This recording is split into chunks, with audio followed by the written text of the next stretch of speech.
Daylight saving time ends on Saturday. That means kids will soon be heading off to school in the dark. One Junction City neighborhood is struggling to keep their kids safe in those early morning hours.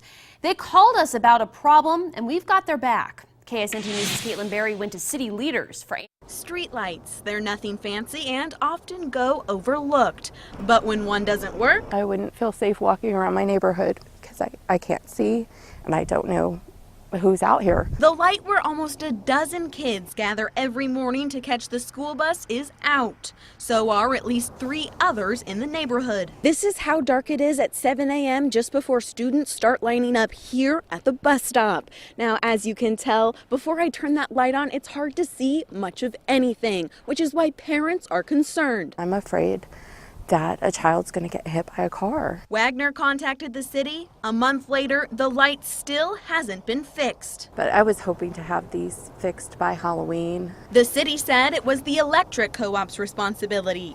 The co-op says it's the city's because the proper wiring isn't in place. Her third call to the city also failed to get action.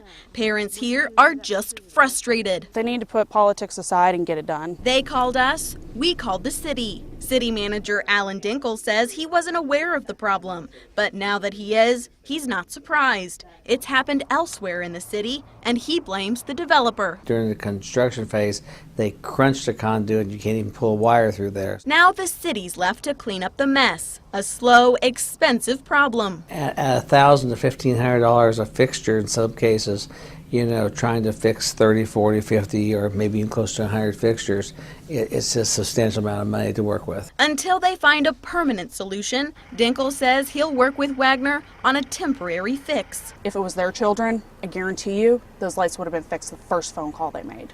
Kaitlin Berry, KSNT News.